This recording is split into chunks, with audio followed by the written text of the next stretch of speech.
So, did Don Jr. and Eric Trump just expose their latest family business as an illegal, fraudulent claim that might subject the business to trouble? The business in question is Trump Mobile. You might have heard about that when they tried to roll it out. It's their latest family business venture, and it's what Rolling Stone referred to as, quote, no money left behind. From crypto deals and meme coins, accepting gifts of jets worth $400 million that will then cost the U.S. taxpayers an additional $1 billion to refurbish.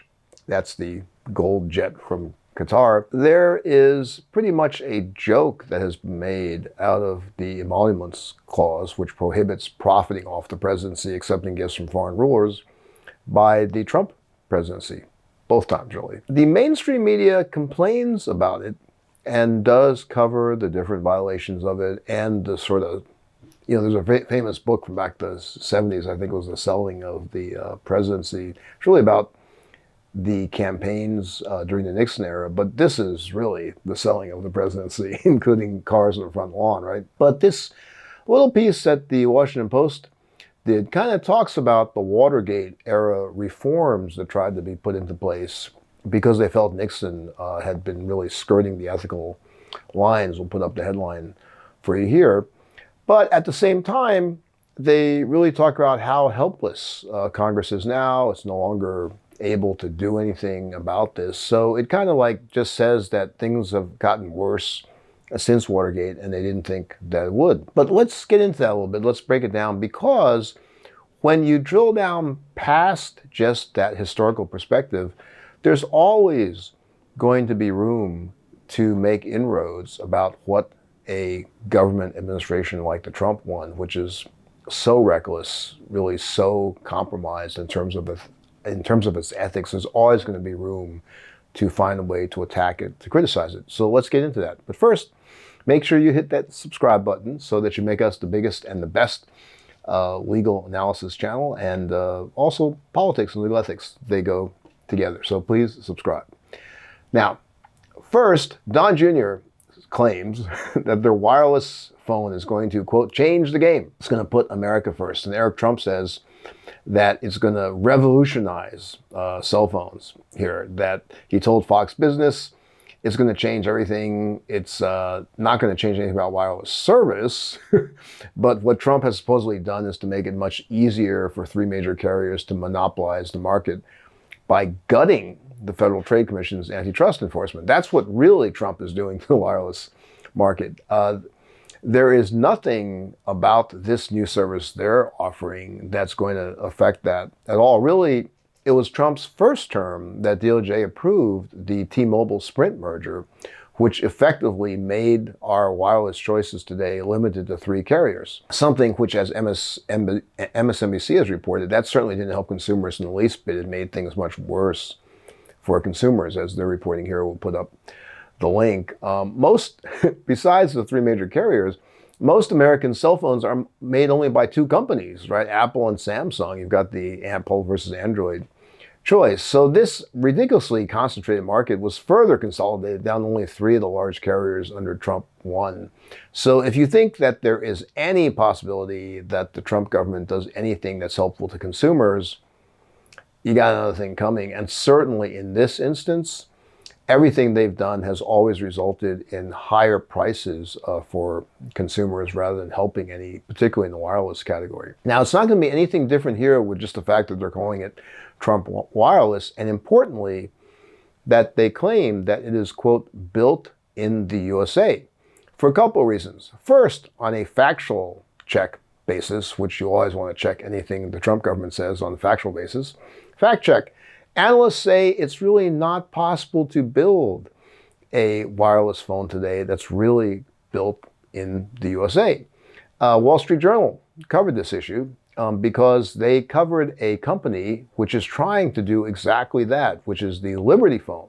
I can put that link up for you. And what that article says is it's impossible to match Asia's production quality and scale for now.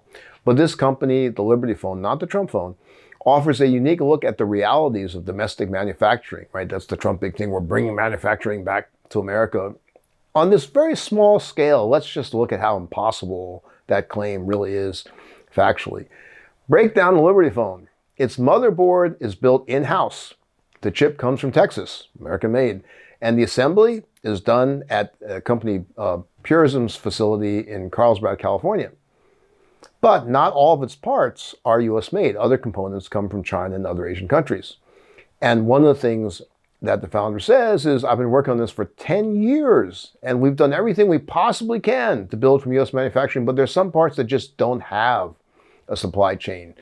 They're going to keep implementing until they can get to that point. He says he can produce Liberty phones at a rate at about 10,000 a month, but so far he's sold fewer than 100,000. Just to give you an idea of the obvious comparison, Apple shipped 225 million phones in 2024, according to a market analysis.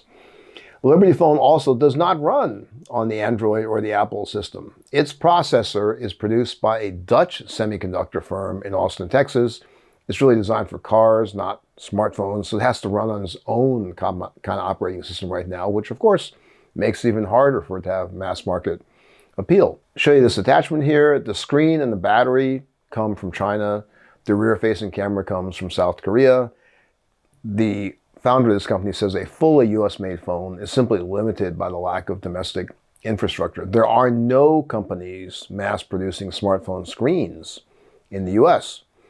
Complications like this, even at their small scale, really explain why Apple and others haven't made a serious attempt at producing everything in the U.S. So the fact that Trump likes to talk about, oh, we're bringing manufacturing back, we're going to force Apple to start doing things here, it's just nonsense. It cannot be done.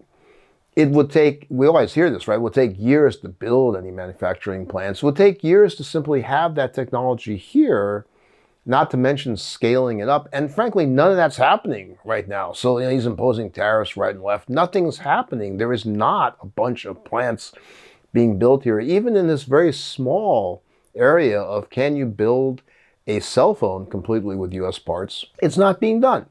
Now, let's move on to the ethics violations before we come back to the Made in USA thing. So here, Trump and his family seem to believe because it's not him personally running the company, it's his sons, and not him personally endorsing it, that he's avoiding any ethics violations. You know, maybe he has. This goes back to the Washington Post point about, post-Nixon era ethics. Maybe these laws really need to be rewritten. Of course, one, that takes Congress willing to do it. Two, would take a DOJ willing to enforce it. But really, the current ethics laws are not up to this kind of wholesale cashing in on everything from crypto to cell phones. The emoluments clause can be used in lawsuits, slightly different. There's debate about that question. But there's something that is not at all debatable in Trump's latest claims, and that's very valuable to bring some sunlight onto, which is the Made in American claim. We just discussed the fact that it can't possibly be all made in America. Some reporting says the Trump business has walked this back for good reason, as we're going to find out. The claim here, as they put up, we'll put the link up for you, the claim is still a problem because it says that it's a Trump wireless phone built in the U.S.